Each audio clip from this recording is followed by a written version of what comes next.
This is the beginning of a four-talk set, September 2nd, 1945. Subtitle is The End of the Great War. Yes, this is not a very good day for the Japanese, September 2nd, 1945. The war for that, well, the end of the entire war is over, but that the war itself in Europe has already ended. So what was left of the war in the Pacific is going to be winding down. There's a lot of politics going on with this, but the main premise here is, and that's going to be the premise of these four talks, is that September 2nd, 1945 did not end a war that started in 1939. It ended a war that started in 1914. There really is only one war here. There really is no World War I or World War II. I know we like to number them, but there is not really two wars. There's only one war, and it's the Great War. It's a war that started in 1914, was not over in 1918. The first part comes to an end in 1922, and I'm going to explain that. And then you've got 1931 to 1945. There's a lot going on here. 25 years ago, I did a series for the Hour here in Norwalk on the 50th anniversary of World War II. And when John Riley, who was the editor then, and I got together about doing September 2nd, 25 years ago, I decided, I said, well, why don't we take a little bit of a different tact? Why don't I try to research some of the more comedic aspects of this? He goes, comedic? I said, yeah, I found one already. And the day the Japanese surrender, again, was not a good day. Foreign Minister Shigemitsu led that procession up the gangway on the battleship Missouri to the foredeck, where they had a table which was rickety set up with the surrender instruments that the Japanese had to sign. And Foreign Minister Shigemitsu, part of his leg was wooden because he lost his leg in the late 30s to a terrorist attack, a bomb attack in China when he was visiting China in the late 1930s. And he was in pain all day. Besides the fact he's got to sign that surrender for the Japanese government. It was not a good day. And when General Douglas MacArthur makes his pre-signing speech, and then the Japanese were invited up to sign, Shigemitsu, with his cane, stumbles up to the table. He almost knocked the table over because of his cane and his leg, and so they had to right the table to make sure the table wasn't going to fall. At the same time, while he's signing, among the cluster of Allied officers, many of them are generals, many of them are admirals, although there were some colonels, so on and so forth, among the group, there was an American colonel from the United States Army Air Force. He had had a number of drinks before the ceremony started.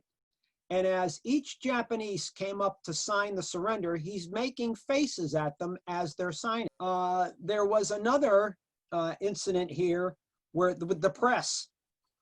The press was given a certain place to stand on the foredeck of the battleship Missouri, so they would have a clear field of view for making their notes and taking their pictures.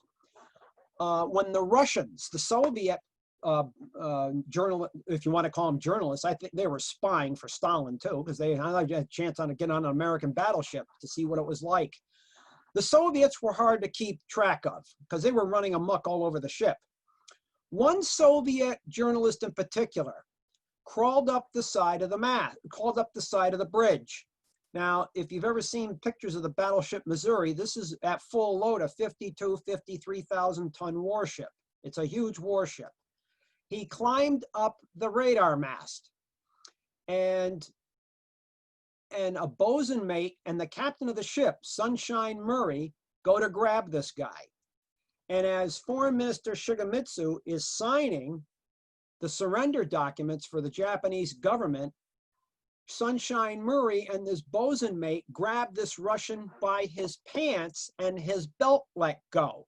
And now the man's pants go down below his knees, and this Russian journalist is mooning Shigemitsu as he's signing the surrender documents. A fascinating turn of events on September 2nd, 1945. And as I stated, this was not a very good day for the Japanese Empire. Well, there is no empire at this point. The Japanese have been defeated. There's just a few of the off-color, if you want to use that term, events that happened on September 2nd, 1945. But what does this day actually mean itself? You've already had the world's first atomic bombings. The globe itself here has been vastly changed from the perspective that at the end of this war, which is when you add 1914, 1922, 1931, 1945, this is man's greatest industrialized, commercialized, corporatized war. Industry and resources run this war. Let's understand something. If you don't have a vast industrial infrastructure, you cannot fight modern industrialized war. If you don't have access to oil, you're going no place. And the two countries that will win this war in the end are well endowed industrially, and that's the United States and the Soviet Union. Let's understand something here. Both these countries have indigenous supplies of oil. Germany, Japan, and fascist Italy had to go get oil. Do you honestly think it's an accident they're going to lose this war? No, it's not.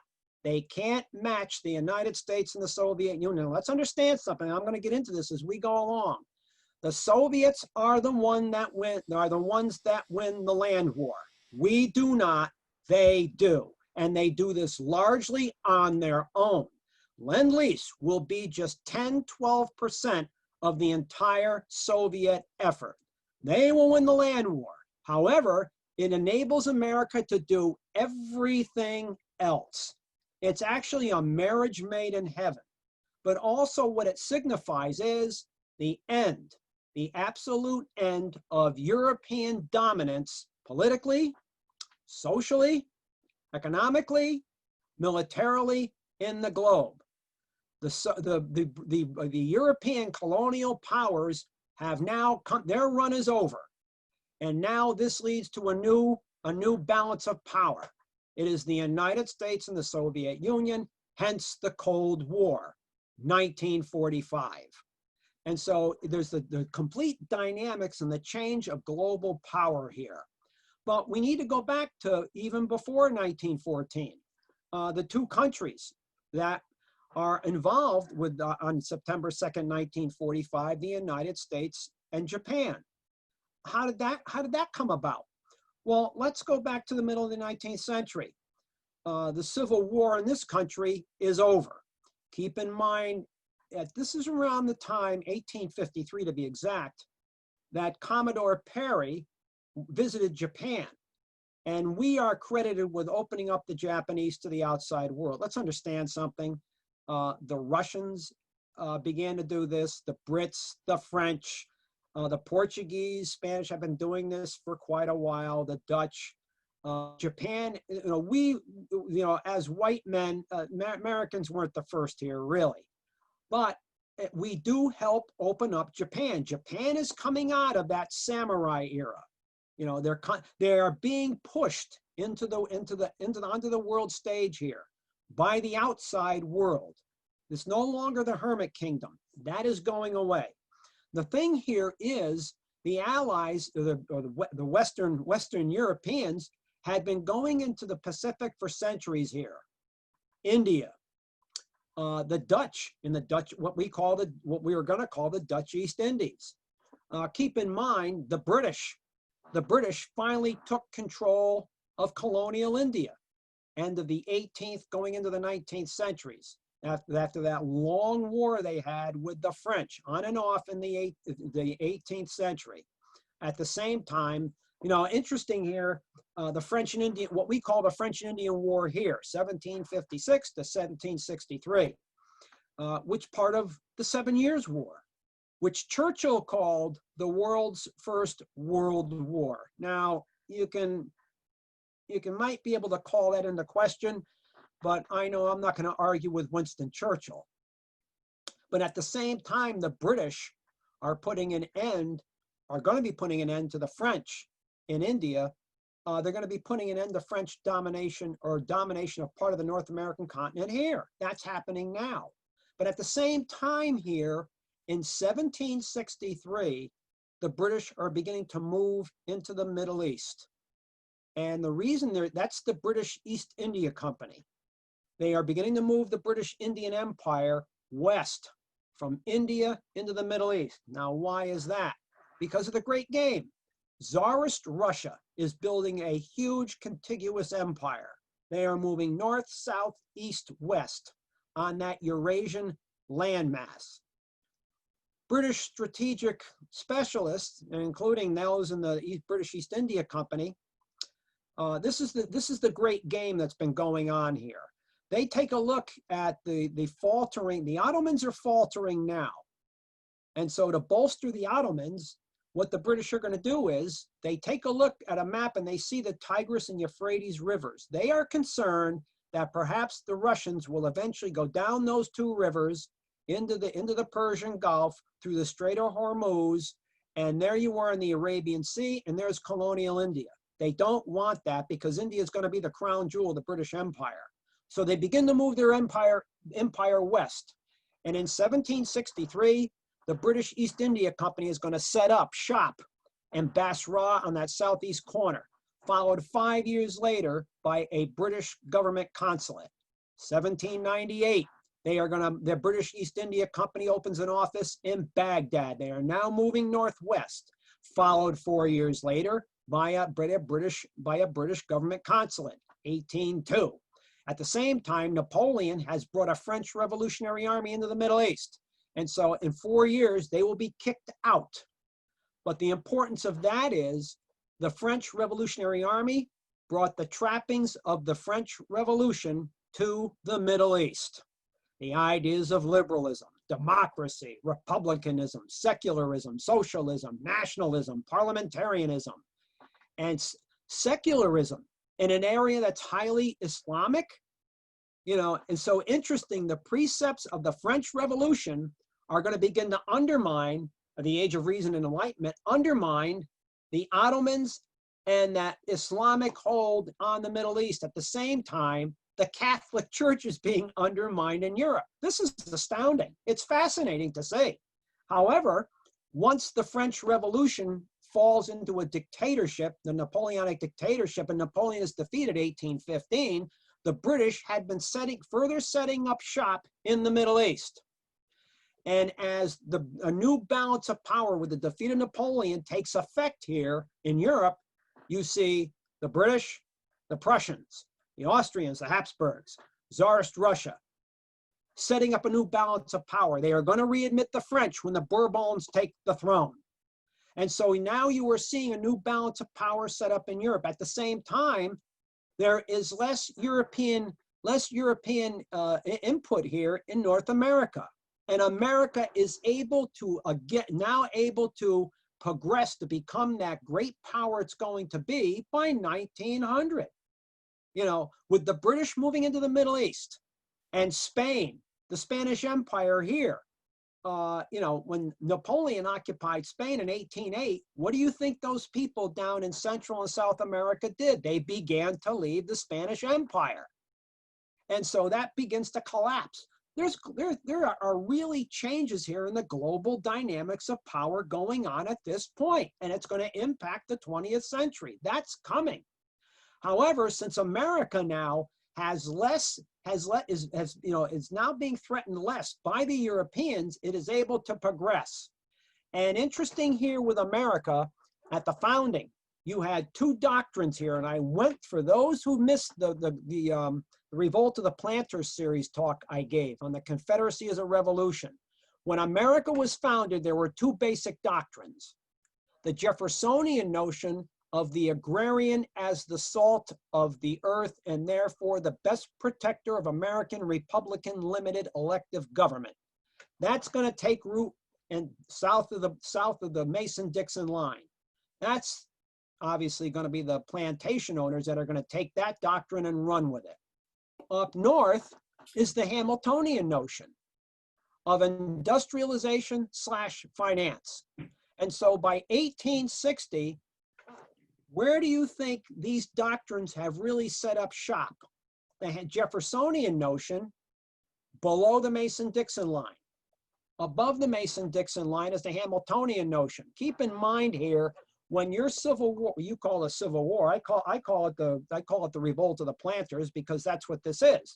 The Confederacy was a revolt from the right. That's what this was.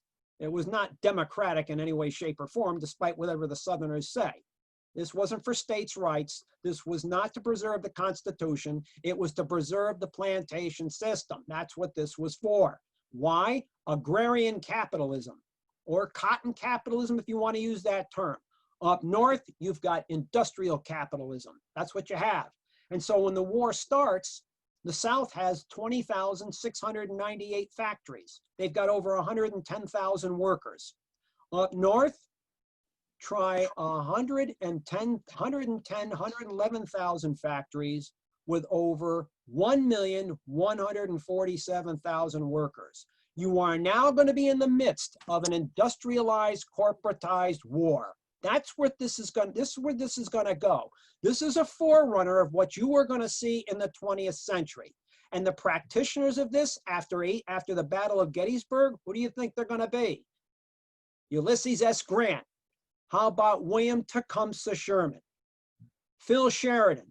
But it's really Sherman who is really the practitioner of this. Attack the economy. Why do you want to engage in big battles for? Attack the economy. And so in 1865, Ulysses S. Grant will tie down, which is really the Southern Army, Lee's Army of Northern Virginia. Grant is going to go from one side of the Confederacy to the other.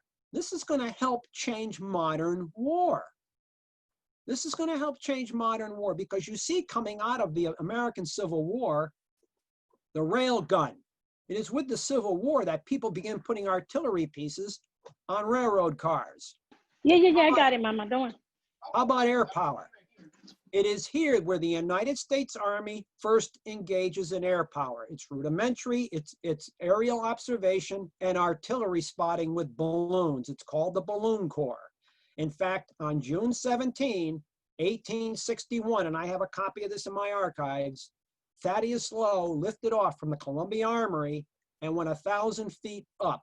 And from 1,000 feet, he had a telegrapher in the basket of his balloon who actually sent a telegraphic message from 1,000 feet up.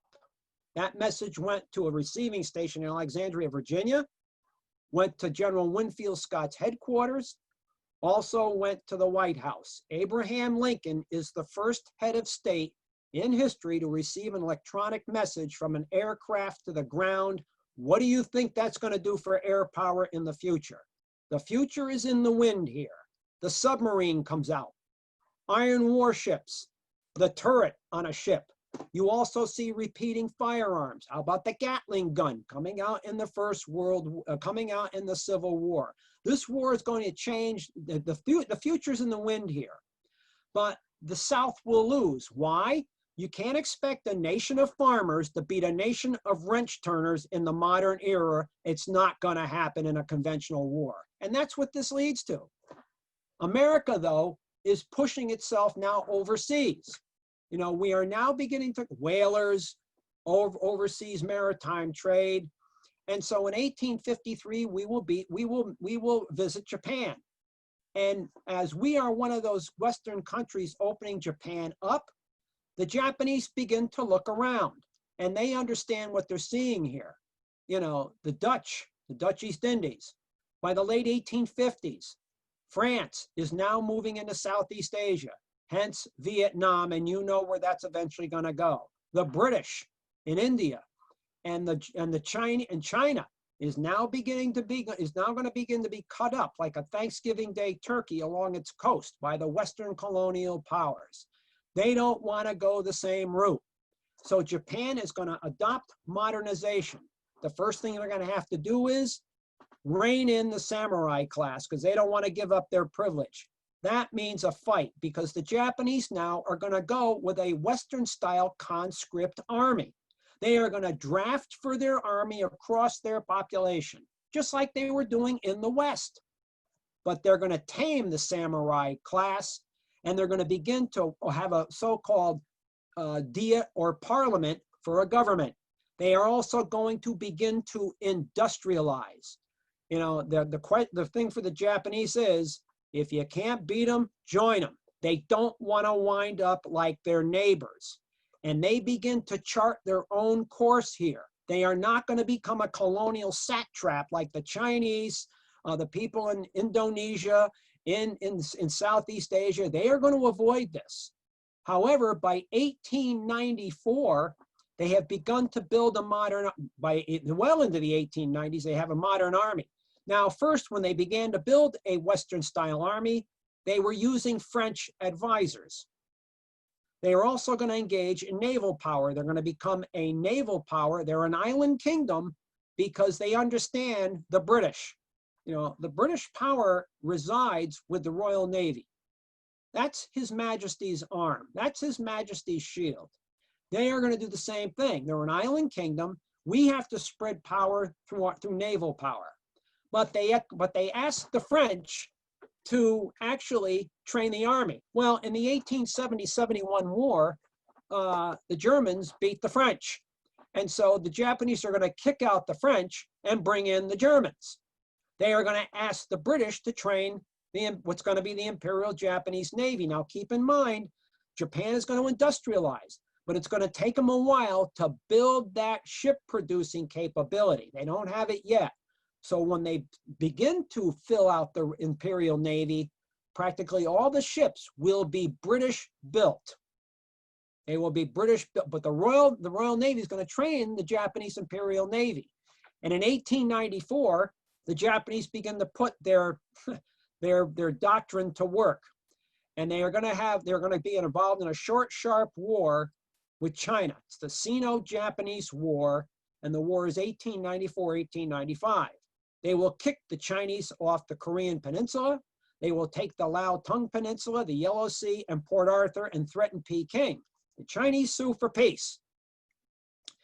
With the Treaty of Shimonoseki, the Japanese will get Korea, Liaotung, and the Yellow Sea, Port Arthur. They will also get an indemnity from the Chinese. That's what happened back in the day. If you lost a war, you paid for the other side, for the victor's expenses. Then you shouldn't have lost. And the Japanese also got the Pescador Islands.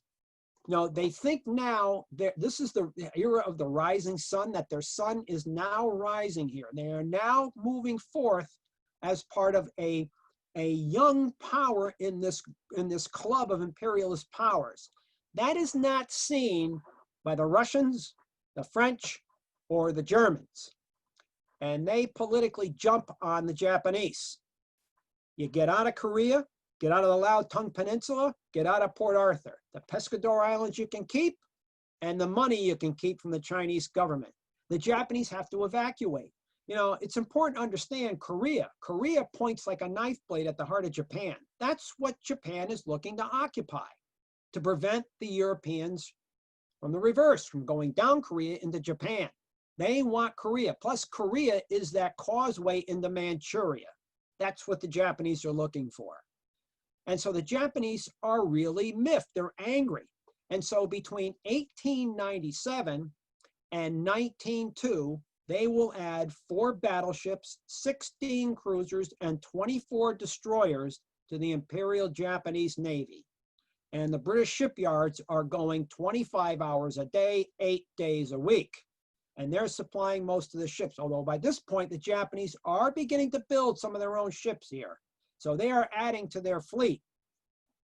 The United States, following the Civil War, we retrench. We get rid of that huge army we had. We get rid of the huge navy we had. And Americans are preoccupied with manifest destiny. That's the American pastime, not baseball. The American pastime is manifest destiny here. We are expanding across this great nation. We are doing the same thing the Russians are doing. That's something we have in common with the Russians in the 19th century. It's called manifest destiny. We are expanding on with a contiguous empire. We don't have a huge navy. We are not doing what the British, the French, the Dutch, the Portuguese, and the Spanish were or had been doing. We are expanding in a contiguous empire. We are along the same lines as the Russians. Of course, the Russians are on a larger landmass.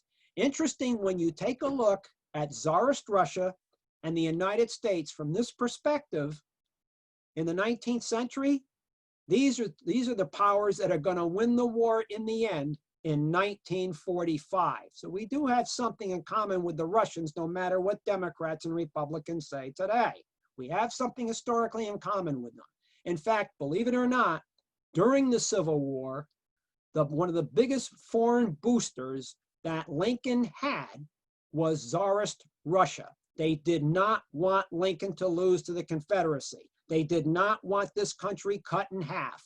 They wanted us whole because they saw us as a future ally in any future war, perhaps with the British and the French or the Germans. That's how they saw us. They did not want us to lose the Civil War. Interesting political perspective here from St. Petersburg at this point. However, as you go on toward the 19th century, America, as it's industrializing, keep in mind what you're seeing here. This is a country that's going to go from 130,000 some odd factories in 1865 to about 325,000 factories in 1900. This is a country that's going to raise its gross output here in goods produced from $2 billion worth in 1860 to $11.5 billion in 1900. We have displaced, by the middle of the 1890s, Britain as the world's ranking industrial power. We are off and running. The base has been built for America to become not only a global power, but later on, a superpower. That's coming. Of course, to do this, you need to take your place on the world stage. And that means going to war. That is the Spanish-American War. That is a sharp conflict that's a linchpin in American history. That war represents America cutting its ties to its colonial roots, moving on to its 20th century dominance as an industrialized, financialized military power. That's what this war represents. We kicked the Spanish out of the Philippines, and we will grab the Philippines as a colony as we will Guam and the Marianas. On top of the fact, we are going to grab Puerto Rico, and Cuba becomes a free nation if you believe that one. I urge you to read the Platt Amendment of 1901, and I get into that with some people and some of these discussions about how they're actually really miffed about the Russians supposedly hacking our elections. And I said, we've been doing stuff like this for more than a century. Where have you been? I urge you to read the 1901 Platt Amendment. You won't like what you read, what we did to Cuba after we kicked the Spanish out. That's colonialism. That's colonialism. But America is taking its place on the world stage. The Japanese, the British will sign an alliance with the Japanese in 1902. Why? Because again, the British are concerned with the Russians trying to make inroads into Asia. They don't want to lose colonial India. That's still the crown jewel of the British Empire. However, in 1904, Japan and Russia will go to war over Korea. It's called the Russo-Japanese War. And in this war, the Japanese will destroy Russian naval power in this war. Of course, they're backed by the British. The British don't fight in this war, but the British did have an agreement with the Japanese. And that agreement read that if either of these two powers are attacked by Russia, as long as Russia had outside help, and that country in question was France, because France and Russia had an agreement, which was back in 1894, that the other party would jump in. Well, the Japanese are going to defeat the Russians by themselves, but they destroy Russian naval power. And after that war, the Japanese and the British will consummate another agreement. And in that agreement, yes, each will cover the other's back here. And so in this agreement, if one side is attacked, if one of the signers is attacked, the other signer will jump right in. The country that the British were concerned with, Germany. They considered Germany a growing threat, a threat much more dangerous than Tsarist Russia. And so at the same time in 1904, they will sign an agreement with the French because the Germans are pulling ships out of the Pacific. They begin to pull ships out of the Mediterranean, and they're bringing them home to blockade this growing German Navy. Now, again, enter America here.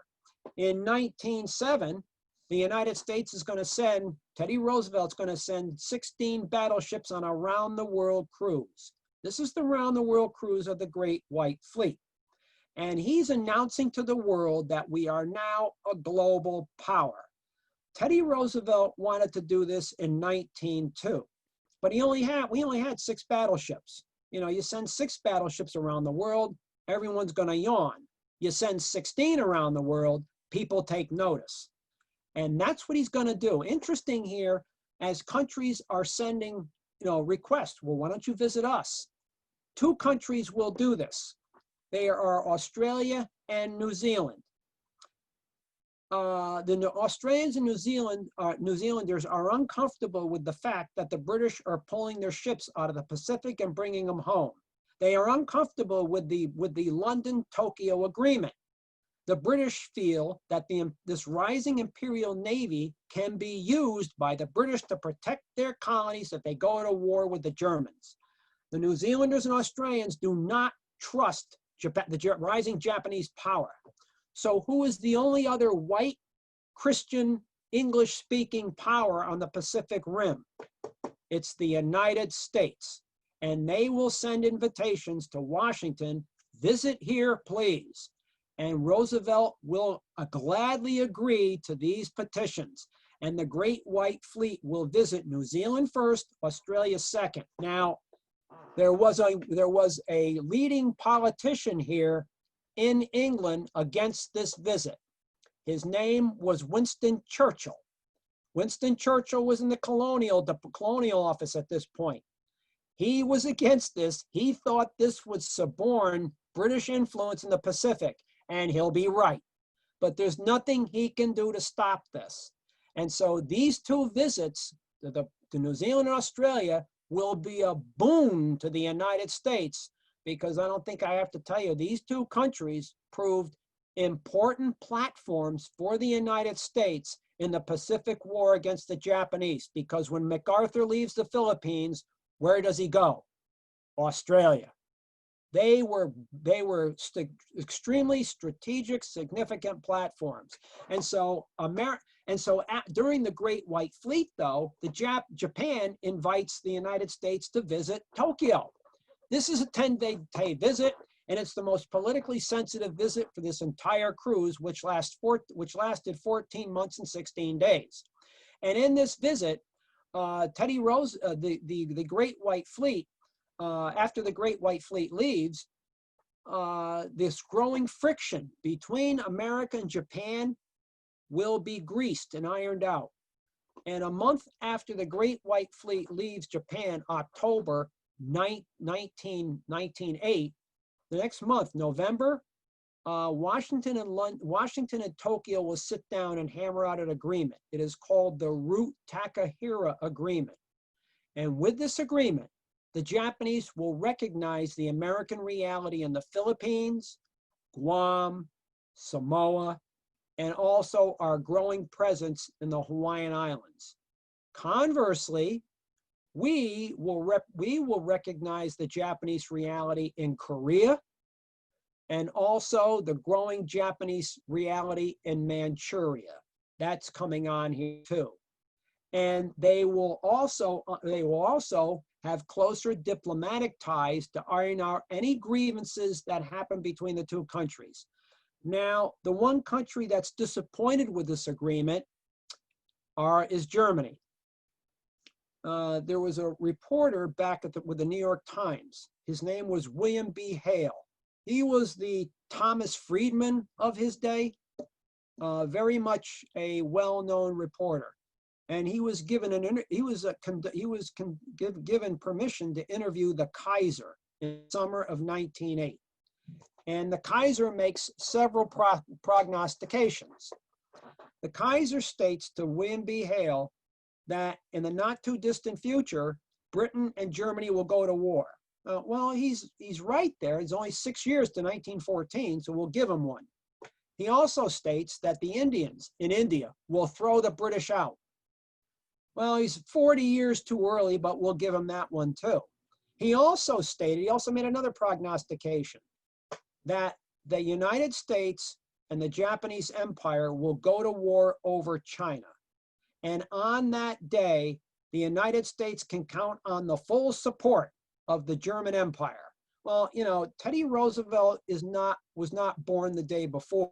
He knows what the Kaiser wants. He wants more territory in China, and he's going to use the United States to get it. You know, Roosevelt's not stupid. However, William B. Hale at the time takes a look at his notes, and he seems to know what he has here. So he goes to see the U.S. ambassador in Berlin, and the U.S. ambassador looks at these notes, and he has a copy made, and he calls on the German foreign minister. And what about these notes? And the German foreign minister is aghast at what his Kaiser is actually saying here. And so those notes will be sent to Washington. Teddy Roosevelt will see these notes. A copy was made and sent to Lord Balfour in London. Those notes were suppressed until the early 1930s. That's when they got into the newspapers. From 1908, they were considered that explosive. And so you can see here the growing closeness here, growing between the United States and Britain. You know, this old Tory dislike of the American colonies is wearing thin as we get to 1914. And when the Europeans, and let's understand this war was started by the European colonial powers. They all fall into this war by August 4, 1914. America stays out. Japan stays out. Not so Tsarist Russia, they're going to be sucked into this. This is going to be a war in which everyone thought, oh, everybody's going to be home by Christmas. You know, these short, sharp wars for political dicing for power among monarchs who are related. Remember, these monarchical families in Europe were all related. And I remember growing up, because my father was very much historically oriented, and we used to talk about this. And he said, keep in mind, all of these royal families were interrelated. You remember, many of Queen Victoria's daughters were married off. And all their children, in fact, Kaiser Wilhelm II of Germany was a grandson of Queen Victoria. And she warned her daughter, you better keep an eye on him because he's glum, blustery, and he's a bully. Well, how do you think he turned out as an adult? Glum, blustery, and a bully. And he was an absolute monarch who was jealous of his English cousins. And so when the war starts, interesting here, my father used to tell me that all the interbreeding, all that intermarriage among these royals did not stop 1914. And my father used to say, you have to admit, through the decades prior to 1914, many of the offspring coming out through this interbreeding, some of these people were a sandwich or two shy of a full picnic upstairs. They are not the sharpest tools intellectually in the shed. And yet, interestingly enough, these people are playing Monopoly with real buildings on a real map board, deciding the fate of millions of people. How frightening is that? They're going to cascade into this war. And it's a war that's not going to be over by the Christmas of 1914. It's industrialized, commercialized, corporatized war. It is a war on steroids compared to the American Civil War, but it's the next step up. It's the next step up. And one person warned about that. Well, a number have warned about this, but one person in particular did. His name is Vladimir Lenin. He said the next war in Europe is not going to be a short, sharp war. It's going to go on for years. It will be an industrialized conflict, and it will eat up the working class at the expense of the privileged class. Well, he's not too far off here. He truly is not. And so when you hear these pronouncements coming from Woodrow Wilson later on in the war, this war was fought for democracy, that's a lot of bunk. It was fought for money, colonies, politics, and power. Because when the war will be over, finally, Germany is no longer a colonial power. The British and the French got them out of that club. and they're going to keep their colonies. Interesting what you're seeing develop here interesting here too, in 1915, the reality is beginning to be set here. The trench system is set up. Thousands of guns are being produced, millions of rounds of artillery ammunition. And no longer can we rely on small armies. We are now conscripting entire populations as well as entire economies for war. This is what happens with industrialized war. The French called this levée en masse, and they start this in the modern era in 1793 during the Great French War. Now it is out of control. And the French were concerned. They had 5.9 million men of military age for this war. The British were on the same number. Yet, the French are concerned because Germany had access to 9.7 million men. That's quite a manpower difference in numbers here. But where did the French make up the difference? From their colonies. That's why they don't want to give them up when the war is over with. People from Morocco, Senegal, people from Southeast Asia. The French are going to pluck 50,000 Vietnamese men from their families and send them to the Western Front with French uniforms on, and another 50,000 to schlep supplies. Are they members of the firm here? What are they getting out of this war? Nothing. Nothing. They are not getting anything out of the war. And this war is going to cost the British and the French and the Germans because of one of the reasons, colonial aspirations. It's going to cost the Germans, when this war is over with, 1,770,000 dead in 4 years, and they lose their colonies. The British, 965,000 dead to keep her colonies. The French, 1,565,000 dead to keep her colonies. And they're going to be financially here, some of them financially broken, especially the Germans. Who comes out of this smelling like a rose? Well, the Japanese are going to be enlisted as a Western nation, as an allied power. Their job is to make sure they keep the Germans in line in the Pacific. There's not much fighting going on in the Pacific. It's in the Western Front and the Eastern Front and the Middle East. That's where it is. The Japanese will not do much fighting. However, the Japanese are going to be rewarded here because they were an allied power.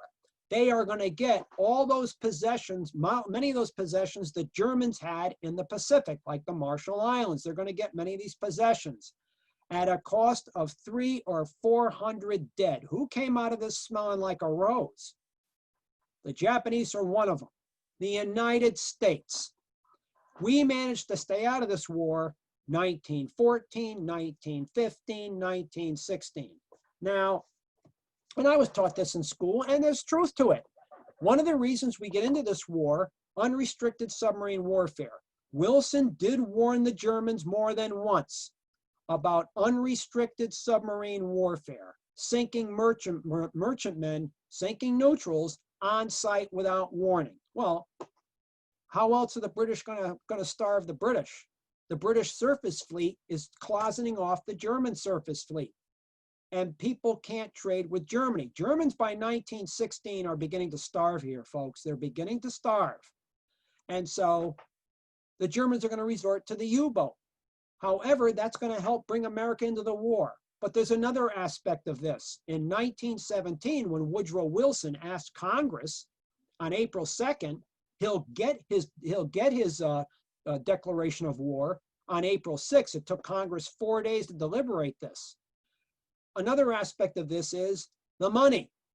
We are loaning the Allies a lot of money. At one point, the Morgan interests are taking the lead here in the American banking system. They have lent the British and the French over $2.5 billion. They're getting to the point where they can't do this. And so the Liberty Act will be passed. Guess now who is going to be giving money to the British and the French in particular? The US taxpayer. And before the war is over with, upwards of $9.5 billion are going to be loaned to the Brits and the French in this war. It's astounding how this is changing America. From the short time we're in this war, the United States government will grow over 500%. The war is going to cost this country $2 million an hour. The federal government, for the short time we're in this war, will spend over $22 billion. This is more than the federal government spent from 1791 to 1914. You see what's happening here? There's a wholesale change of America going on here. How about industrially? How about DuPont? Remember that company? DuPont Company. That is a company that by late 1917 is producing 40% of the Allies' munitions. This is a company that in 1914 was $20 a share. By the end of the war in 1918, it's $1,000 a share. Where do you think the money is coming? The British had $3.7 billion in assets in this country. They have to liquidate most of that to pay for the war. By the time the war is over, they only have $1.1 billion in assets and investments here. The French have to liquidate 70 to 75% of their investments here to pay for the war. This country during the war will ingest $908 million of the world's gold. Where is the power going? It is leaving Europe, and where is it coming? Here. You are seeing the change in the global dynamics of power now. Russia. This war is going to kill the Romanovs. The Russian, in fact, the summer offensive, 1916, you had the Battle of Verdun and the Battle of the Somme River. And the British and the French, as well as the Germans, but they're being bled white here. And they need the Russians to take the pressure off. 1916 is the worst year of the war up to this point. And so the Russians will launch a huge summer offensive on the Eastern Front, especially against the Austro-Hungarians. And in the summer of 1916, they will inflict on the Austro-Hungarian army 600,000 casualties. They will cripple the entire Austro-Hungarian army. The Germans have to take men from the Western Front and apply them to the Eastern Front to bolster their Austro-Hungarian ally.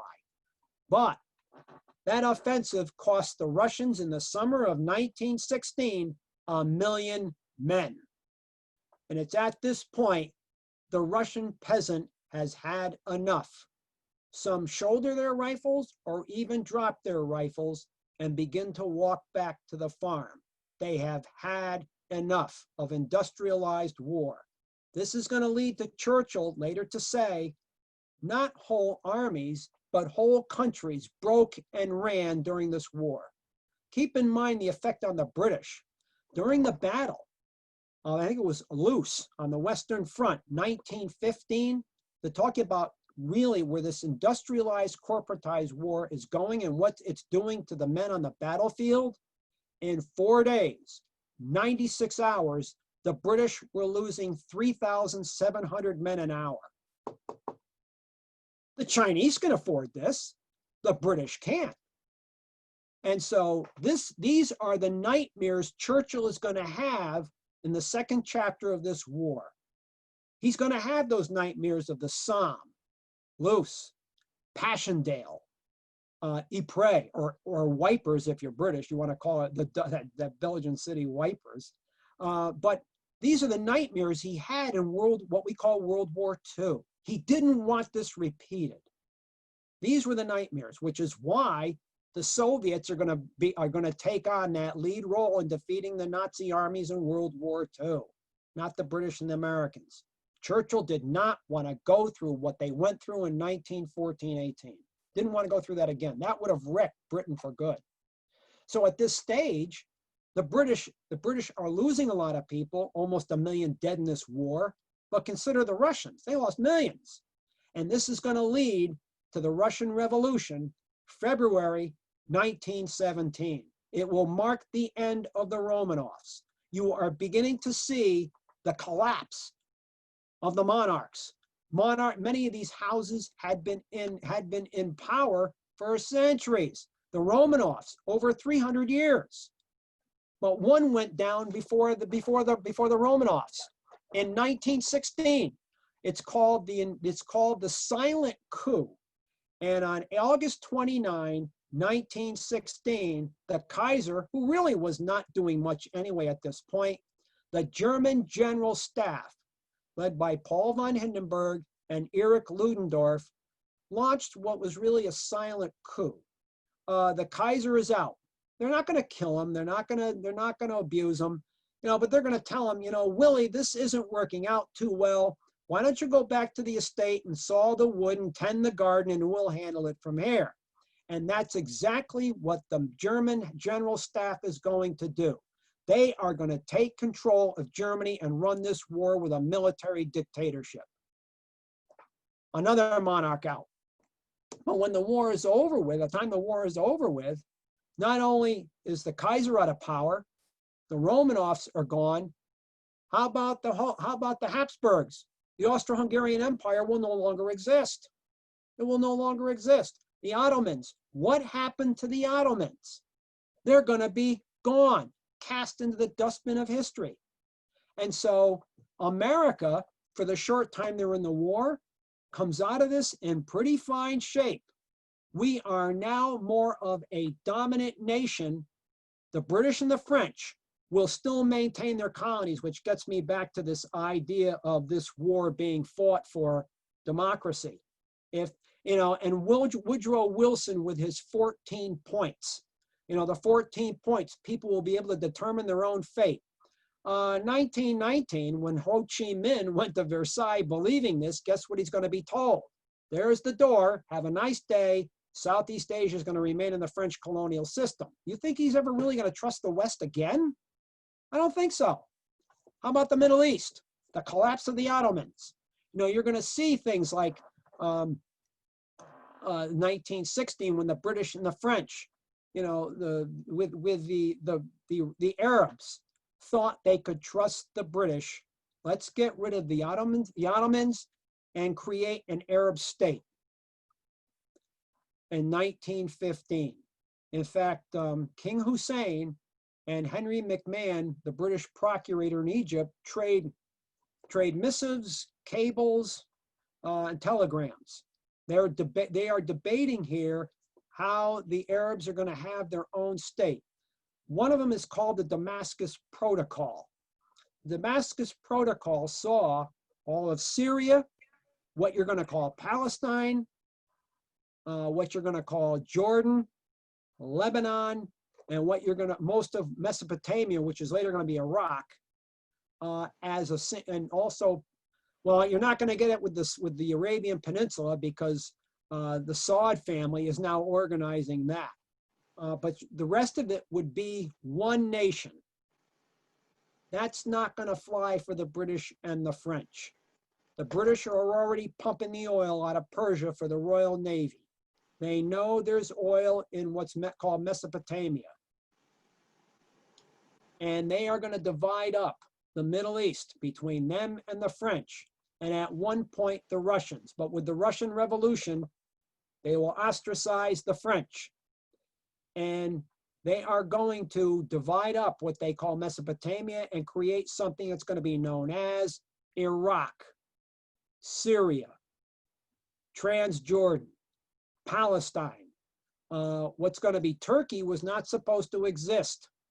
They were going to divide, the extended plan saw the division of Anatolia with the collapse of the Ottoman Empire. The British, the French, the Greeks, and the Italians would occupy the Turkish homeland Anatolia. There would be a truncated Kurdistan and a truncated Armenia, as this goes on here. What happened to people determining their own fate according to the 14 points? That's a fiction. Not going to happen. The British and the French want their colonies. Because of the industrial and financial licking they took, they need these colonies to help rebuild their economies. And so the notion of a democratic approach to this war, it's one big fiction. Doesn't exist. Doesn't exist.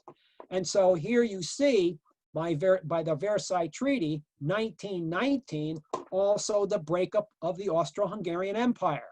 Interesting here, the negotiations that went on. The French in particular, you're going to see no longer the Austro-Hungarian Empire. You're going to see Austria, Hungary, what's going to be known as Yugoslavia or Union of Slavs, Poland.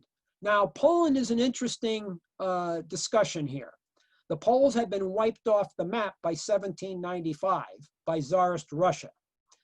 Now they're going to have an independent country again. However, that's not gonna set well with the Poles because they want more territory and they're gonna carve it out of their neighbor to the east. First neighbor really is Ukraine, which is supposed to remain part of Russia, or the Russians wanted to remain part of Russia. Ukraine had been carved off by the Germans, who wanted the Ukrainian breadbasket to feed the Germans. They lose that territory. That's why Hitler wants it in 41, 42. It's a breadbasket. We can feed Germany. That's what the Germans wanted. However, Poland will invade, Poland will move east and invade. At the same time, the Russian Civil War is going on. And so in the Russo-Polish War, the Poles will take Kiev, but be kicked out. Trotsky will be commander of the Red Army, with Mikhail Tukhachevsky and some other smart Russian generals will throw the Poles back. And so by 1921, that war is over, and they will agree to a border between what's going to be the Soviet Union and Poland. However, during the discussions for Poland, the French were hot to trot for a Poland. The British, they were lukewarm. Interesting here, one of the members of the British delegation to Versailles was John Maynard Keynes. I'm sure you remember him. He's going to be a well-known economist. There's a house of economics named after him, the Keynesian School of Economics. He was one of Lloyd George's advisors. And he told Lloyd George about Poland as an important topic here, as an important subject. And he told Lloyd George, Poland is an economic impossibility whose sole major export will be Jew baiting. That's what he told him. Well, when the Poles were advancing east, what do you think they're doing to Jewish people here? Here we go with the pogroms. They murdered thousands of Jews here as they're moving east. Not very, these Christians, these Poles are not treating Jewish people very well here. That's part of what's going on here. When it came to the 14 points during discussions, Lloyd George was not a fan of the 14 points, and neither was Georges Clemenceau, the Tiger of France. He was concerned, Clemenceau was really concerned that France would lose her colonies. And well, where are we going to make up for the manpower if we have another war with Germany? Note the terminology, another war with Germany. What, this isn't going to be the last one? They expect another one? And so he wants to keep his colonies. And he's lamenting to Lloyd George one day. He goes, Woodrow Wilson bores me silly with his 14 points, why God Almighty only had 10 commandments. That's what he tells him. And Lloyd George replies, the British are more low key here. Don't be concerned. We're going to get through this. Typical British, right? And Lloyd George tells him, don't worry, you'll still have access to your bigger armies. Now and they talk about Donald Trump. And so they are deciding the fate of Europe here. They are deciding the fate of Europe. What about Germany itself? Germany is a basket case. You are seeing the extreme right and extreme left take to the street. What Bismarck built is now falling apart. It's like the center of Europe is just crumbling here. It's just crumbling. And the Allies make one big mistake here, and this is going to cost them, that they don't fully occupy Germany like they will in 1945. One of the stipulations here is that the Germans get rid of the general staff. That will not happen. Among the machinations going on here, the German general staff will continue to exist. They will change the name. They will call it the Troop Office. The heck does that sound like? That sounds like an office in the German army that moves people around. No, it is still the general staff. The nucleus of German militarism still existed after the war. And it didn't care, and I'm going to get into this next week, it didn't care. It did not care what kind of government Germany was going to have. There was going to be a resurrection of German militarism. That was going to come. And so at this stage of the game, as you prepare to go into the 1920s and 30s, prior to the big chapter coming up here, you are seeing the United States has now elevated its position as an important political, economic, social, cultural, military power. The British and the French are still in the game, but now they have been adversely impacted economically. You are seeing the Germans are now a basket case. The Soviet, or Russia is now a basket case. You are now seeing the Russian Civil War. Russia is tearing itself apart. Japan in the Pacific, Japan in the Pacific now is taking control of a lot of those possessions that the Germans had in the Pacific. They are strengthening their position, the Japanese Empire. In the Middle East at this point, the Middle East is a basket case. You saw in 1919, the Syrians rise up to throw out the French. 1920, newly minted Iraq, this newly minted nationalism among Sunnis, Shias, and Kurds. They rise up to throw the British out. They, like the French, will succeed. The people in Iraq will fail to throw the British out. However, interesting, the Turkish War of Independence, 1919, 1922. The British, the French, the Greeks, and the Italians, Kemal Ataturk puts together remnants of the Ottoman army, and he will throw out the British, the French, the Greeks, and the Italians. There will be no Kurdistan, and there will be no Armenia. Turkey becomes the country as you see it today. And it's becoming that, and it's because of that Turkish War of Independence, which is over in 1922, with the borders solidified with the Treaty of Lausanne in 1923, that Turkey is the nation that you see today. They had to fight it. They had to fight for it because the British and the French, the Greeks and the Italians were looking for a 20th century crusade. They were going to Christianize Anatolia. That's not going to go over well. That didn't go over well at all. However, what is Ataturk going to do? He's going to adopt Western political trapping. You're going to see a government with a parliament in Turkey. And no longer will the Islamic religion have a say in the in this government. It will he throws a bone to the Islamists. You can have Islam as the state religion in Turkey, but it is now out of the government. So you are seeing a Western style sort of democratic state in Turkey. That's, I guess, a positive that comes out of this.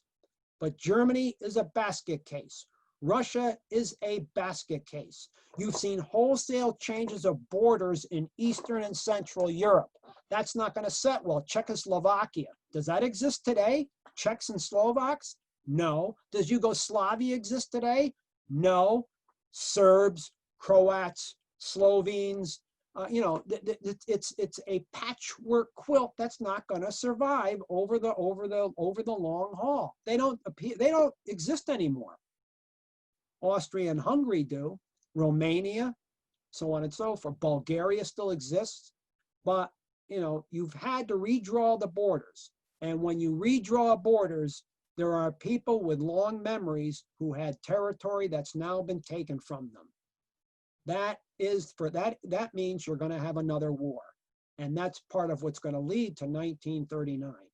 Anybody have any questions or any points to make at this stage? And that's a brilliant observation. It really is. Because Otto von Bismarck once remarked that it'll be some damn thing in the Balkans that'll set it off. When Otto von Bismarck put together this thing known as the German corporate state, he wasn't stupid. He understood that the Ottoman Empire was receding in the Balkans. It was weakening. And so what he did was he had treaties like the Three Emperors League, the Reinsurance Treaty, because he knew as the Ottomans weakened and receded, Austria, the Austrians, and the Russians were going to vie for control in the Balkans. That's going to lead to war. And so what did he do? He had the Three Emperors League reinsurance treaties that he signed with both St. Petersburg and Vienna, and he attached them to Berlin.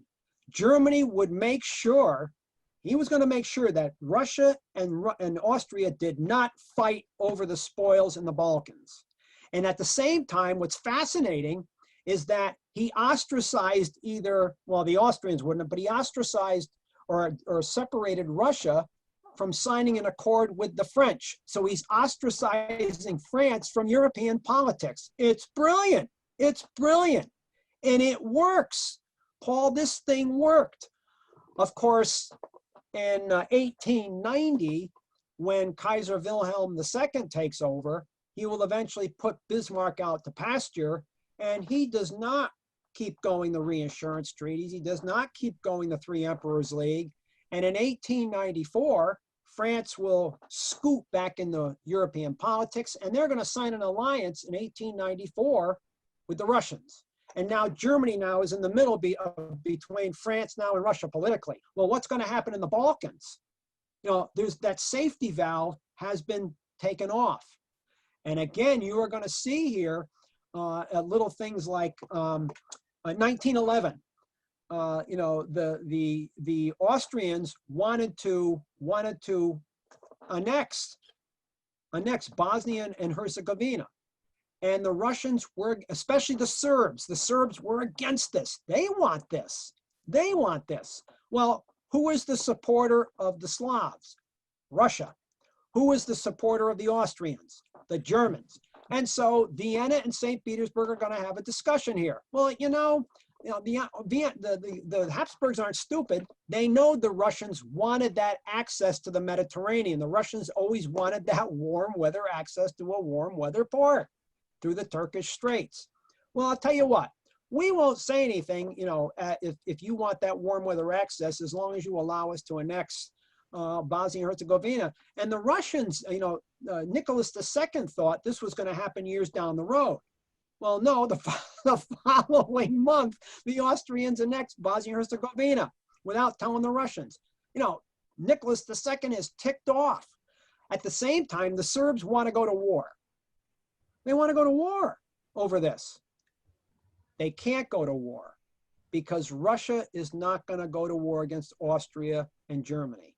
One of the main reasons is they lost too many men, they lost too much equipment in fighting the Japanese in the 1945 war. And they also, and Nicholas II also knows that if he mobilizes, that Germany with its superior railroad is going to mobilize faster. So he can't go to war in 1911, 1912. In 1914, when Serbia wants to go to war against Austria after the assassination of Archduke Franz Ferdinand and his Countess Sophie, because of honor and pride, they can't back down again. And they really weren't ready for war. They really weren't ready. And so the seeds of what you're going to see in 1914 are actually planted here in 1911. But where is it? The Balkans. We're back to that. So Otto von Bismarck was quite correct here. But then again, when Kaiser Wilhelm II got rid of him and never carried forth and stopped carrying forth the policies to prevent what was going to happen in the Balkans, he helps to bring it on. And another thing, Otto von Bismarck said that Germany does not build a large navy because that'll only antagonize the British. Well, what did Kaiser Wilhelm II do? He began to build an ocean-going navy. And what happened in Britain? They're going to build more ships. So he did many of the things that Bismarck said you don't do, Germany doesn't do, Kaiser Wilhelm II did. That's going to help bring on the war. That's going to help bring on the war. So your question is a brilliant one. Some Germans wanted to go to war, some didn't, because they thought it would be a short, sharp war, as opposed to somebody like Lenin is saying. And Lenin will be right. He'll be one of those that'll be right. But at the same time here, there were some Germans who thought if we can beat the Russians quickly, or beat the French quickly, because the Russians mobilize slowly, we can beat them and knock both of them out. That was the basis of that Schlieffen plan, where they were going to go around Paris. It didn't work. It didn't work. And then they got stuck in a long war, a two-front war, which some German generals warned, we do not fight a two-front war because it'll last too long. Yeah, they're going to be right.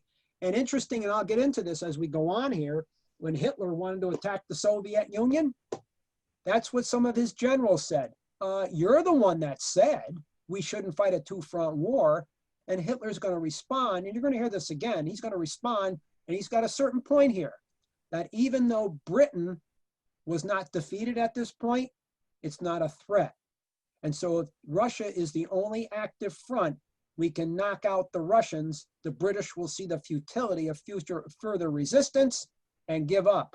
That's not going to work out that way. That's coming down the road.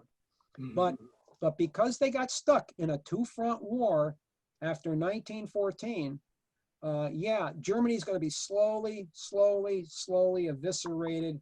It's just going to be too much, and it's going to fall apart.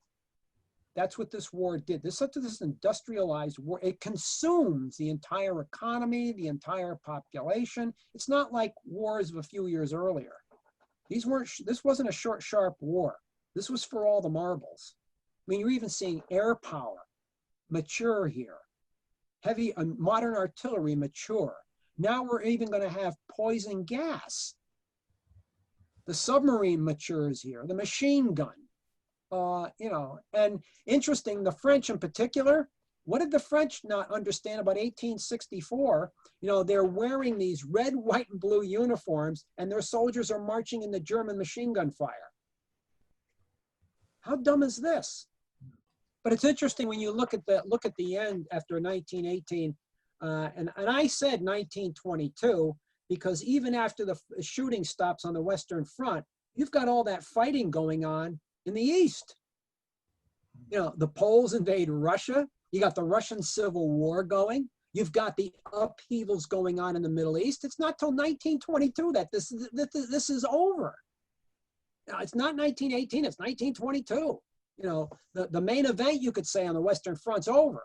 They're still fighting in the Middle East, and they're still fighting on the Eastern Front. It's not over. And so they'll take a break for 9 years, and then the Japanese will invade Manchuria in 1931. And now you're on that progression toward 1939. And so it's a continuation of what you saw from 1914 to 1918 to 1922. You know, everything has the old balance of power. You know, you're seeing a cataclysmic collapse of the political structure. These monarchical entities have now been, it's almost like, it's like the death of the dinosaurs. They're out. They're out. And think about it, with the Romanovs gone, now it's the communists. The Ottomans are gone. Now the Western colonial powers have moved in. You are seeing here Italy in 1922. The economy the way it is, the effect of socialism and the threat, the supposed threat by the communists. Who takes power in October of 1922? Mussolini and the fascists. Now you have a fascist state in Italy. What's going on here is just, they're game-changing alterations happening here. And so with the collapse of monarchy, all bets are off here. The whole thing is changing here.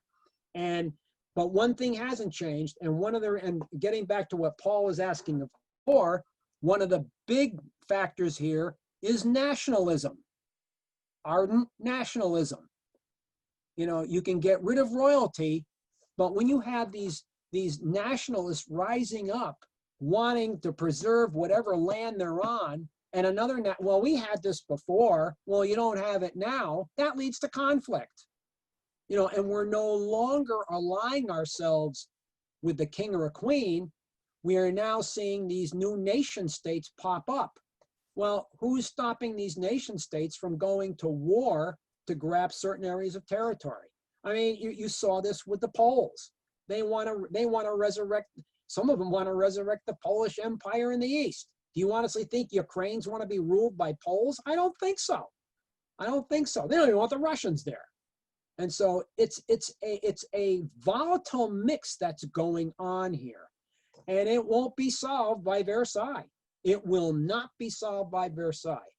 And you know, I don't mind saying the Versailles Treaty is one of the biggest hoaxes ever perpetrated on modern man. It's just not going to solve the problem. And when I come back next week, I'm going to go into if the British and the French were that much impressed, or that tied to spreading democracy, then how come they didn't help Germany become a full-fledged system, have a full-fledged system of representative government? How come they didn't do that? They didn't. They didn't. You're going to expect a country that was not formed on democratic principles to grasp democracy. What planet are you on here? That's like us believing we're going to bring democracy to Iraq in 2003. Are you kidding? You got to be kidding. Or that the Russians were going to grasp democracy in 1990-91. That country has had authoritarian rule over 1,000 years. You expect them to grasp democracy in 20? I don't think that's happening. I don't think that's happening. And so interesting here what some of your leaders expect, but is that really their motive in the first place? There's your question. There's your question. So, but when we come back next week, I'm going to get into that post-war era in the European area and the Pacific area, but in the European area in particular, and how you're seeing the seeds being laid here, planted here for 1939. And it's not a pretty picture. I'll tell you right now, it's not a pretty picture. It's fascinating, but it's not. And what's America's part in all this? What is the American part in all this? We do have a part. We do have a part. And we are growing up here. We've cut our colonial roots. We're no longer we're on the road here, and I'm going to get into this with the last talk. We're on the road here of not becoming the republic anymore. We're on our way to becoming a corporate state that we are now. Those seeds are being planted here right now, right now. You know, and it's go back to what George Washington warned in his farewell address. I urge you to read that farewell address. It's one of the best. And he said, number one, he didn't trust political parties. He thought there will always be people in parties that will observe the precepts of the party as opposed to the precepts of the nation. And he also warned against an over-bloated military. It will be the demise of the republic. Gee, you think? He was right. He was right. So it's interesting where history is going to take us through the 20s, the 30s, into the 40s, 45. It's fascinating where this is going to go. But next week, I'm going to devote a lot of time to that period between 1920-21 and 1939, and how the sides are going to be chosen up and where we're going to go from here. And then the third talk will be 39 to 45. And then the last talk, I call it revolutionary nationalism. What happens with the collapses of all these empires? You know, these colonial empires. What happened with that? Because that's a product of what's happening here. That is a product of what's happening here. And how does that affect the United States? Interesting what you're seeing develop here from 1914 on. It's fascinating to see. Changes the globe. It dictates how you're going to live. It does. Dictates how you're going to live. So, in fact, an offshoot of this, and I'm not going to use it now, when I do the Korean War series in October and in November, I'm going to devote a whole week, because that's an offshoot of this. And because I did a lot of research on this in Army Aviation magazine, and how the atomic bomb, I'm going to spend a whole week on this when I do Korea, how the atomic bomb helps spur the use of the helicopter. That's coming. That's all a product of this industrialization. This is what you're seeing here. The snowballing of the Industrial Revolution, technology and how man uses his technology and how it's changing how he fights. Capitalism, money. You got to have the money to finance all of this. And of course, the more you industrialize, the more you need that one resource that's going to change things, and that's oil. That's oil. Keep in mind, in what you call the First World War, in 1918, America supplied the French Army with 80% of its oil and 80% of the Royal Navy's oil. America was gas station central here.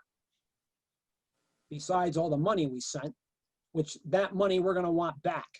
And I neglected to add to that. One of the reasons, one last point. Yes, I agree with what I was taught in school, that one of the reasons we got into what they call the First World War is because of unrestricted submarine warfare. I concur with that wholeheartedly. But there's another aspect which we don't seem to want to talk about, the money. Picture Washington, picture Wilson listening to this advice. You know, Lenin's taking Russia out of the war. He said he is, and he's going to. What's going to happen if the Germans can take those troops from the Eastern Front, put them on the Western Front, bolster what they have there, and then launch huge offensives against the tired British and the French before we can get our men there to help staunch this tide? And that's what's going to happen. The Germans are going to launch 5 huge offensives in 1918. They'll all peter out. You know, they're getting tired too. But the fear here was, if the Germans can defeat the British and the French before America can get masses of troops on the Western Front, and they can dictate the peace terms in Paris, are we going to get that 10 or 11 billion dollars back that we shelled out in Europe? You think the Germans are going to give that back to you? Okay, so you send the collection squad, doughboys and Marines. That's where you're going. That's where you're going. And I'm going to get into the money next week. That's an important aspect of this. And what America will do with this newfound financial power. And it is, we are a very powerful nation at this point. Very powerful, more powerful than some people think at this juncture. So it's interesting how this is changing the globe, the global dynamics of power. Fascinating, truly is, truly is. Keith, you're shaking your head. Tragic end of this too, I guess. I was going to get to more of that next week, but you asked the question, so I'm going to answer it. You know, that was what really Wilson wanted, a League of Nations. Better to talk our problems out than shoot them out. That makes sense. That truly makes sense. There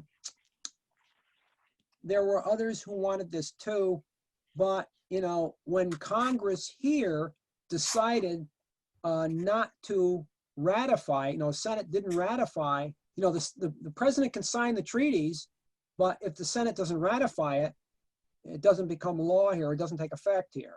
And so and part of that was because Woodrow Wilson didn't get along with Henry Cabot Lodge. They didn't get along at all. That doesn't help this situation either. And so we will not ratify the Versailles Treaty. That means we're not going to be in the League of Nations. That's a tragedy, because American political economic power could have helped Britain and France maybe rein in rising German power.